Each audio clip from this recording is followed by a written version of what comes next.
ನಮ್ಮ ಶಾಲೆ ನಮ್ಮ ಹೆಮ್ಮೆ, ನಮ್ಮ ವಿದ್ಯಾರ್ಥಿಗಳು ನಮಗೆ ಹೆಮ್ಮೆ ಎಂಬ ಕಾರ್ಯಕ್ರಮದ ಅಡಿಯಲ್ಲಿ ಬೀಜದುಂಡೆ ಪ್ರಸರಣ ಕಾರ್ಯಕ್ರಮ ಪಾವಗಡ ಭಾನುವಾರದಂದು ಪರಿಸರ ಯುವ ಮಿತ್ರ ಬಳಗ ಗುಜ್ಜಾರಹಳ್ಳಿರವರ ವತಿಯಿಂದ ಇತ್ತೀಚಿನ ದಿನಗಳಲ್ಲಿ ಅತಿ ಹೆಚ್ಚು ಪ್ರಸಿದ್ಧಿ ಪಡೆದಿರುವ ಬೀಜದುಂಡೆ ಪ್ರಸರಣ ಕಾರ್ಯಕ್ರಮವನ್ನು ನಿಡುಗಲ್ಲು ಬೆಟ್ಟದ ಅರಣ್ಯ ಪ್ರದೇಶದಲ್ಲಿ ಹಮ್ಮಿಕೊಳ್ಳಲಾಯಿತು.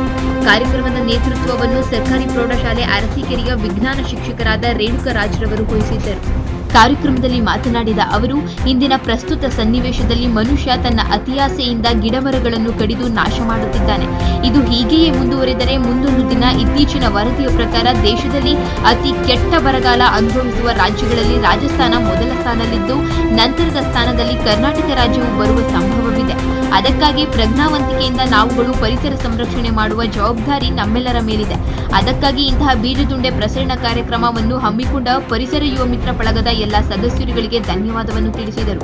ನಂತರ ಈ ರೀತಿಯ ಕಾರ್ಯಕ್ರಮವನ್ನು ರಾಜ್ಯದ ಎಲ್ಲ ಯುವ ಮಿತ್ರರು ಹಮ್ಮಿಕೊಂಡರೆ ದೇಶದ ಅರಣ್ಯ ಸಂಪತ್ತು ಹೆಚ್ಚಿ ಪರಿಸರ ಉಳಿಯುತ್ತದೆ.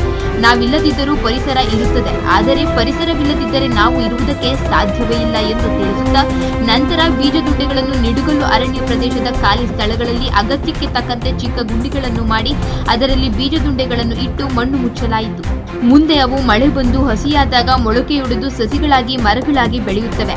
ಈ ಕಾರ್ಯಕ್ಕೆ ಸಹಕರಿಸಿದ ಪರಿಸರ ಯುವ ಮಿತ್ರ ಬಳಗದ ಸದಸ್ಯರುಗಳಾದ ನಮ್ಮ ಹೆಮ್ಮೆಯ ವಿದ್ಯಾರ್ಥಿಗಳಾದ ವಿನಯ್ ಕುಮಾರ್ ಭೂತೇಗೌಡ, ವಿದ್ಯಾಶಂಕರ್ ಗೌಡ, ತ್ರಿಶೂಲ್ ಗೌಡ, ಮಹೇಶ್, ಶ್ರೀನಿವಾಸ್ ಗುಜ್ಜಾರಿ, ದಿನೇಶ್, ಆರ್ಟಿ ಗೌಡ, ರೂಪಿತ್, ಹೇಮಂತ್ ರವರು ಸುಮಾರು 1 ವಾರದಿಂದ ಕಷ್ಟಪಟ್ಟು ಬೀಜದುಂಡೆ ತಯಾರು ಮಾಡಿದ ಎಲ್ಲರಿಗೂ ಧನ್ಯವಾದವನ್ನು ತಿಳಿಸಿದರು.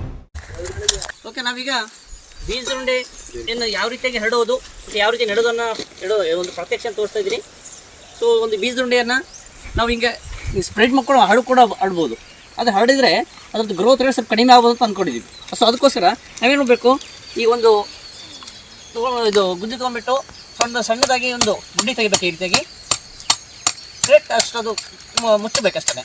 ಸೊ ಇಷ್ಟು ಗುಂಡಿ ತೆಗೆದ್ಬಿಟ್ಟು ಈ ರೀತಿ ಹಾಕಿಬಿಟ್ಟು ಅದನ್ನು ಹಿಂಗೆ ಮುಚ್ಚಿಬಿಡೋದು.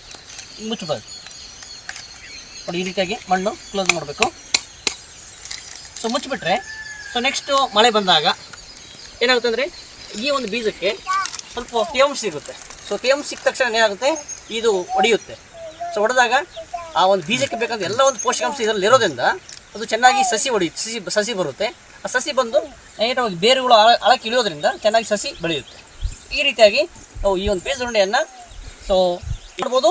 ಈ ರೀತಿಯಾಗಿ ಗುಂಡಿ ತೆಗೆದುಬಿಟ್ಟು ಮುಚ್ಚಿದರೆ ಇನ್ನೂ ಚೆನ್ನಾಗಿ ಗ್ರೋತ್ ಚೆನ್ನಾಗಿರುತ್ತೆ. ಇದನ್ನು ನಾವು ಮಾಡೋಣ ಬನ್ನಿ.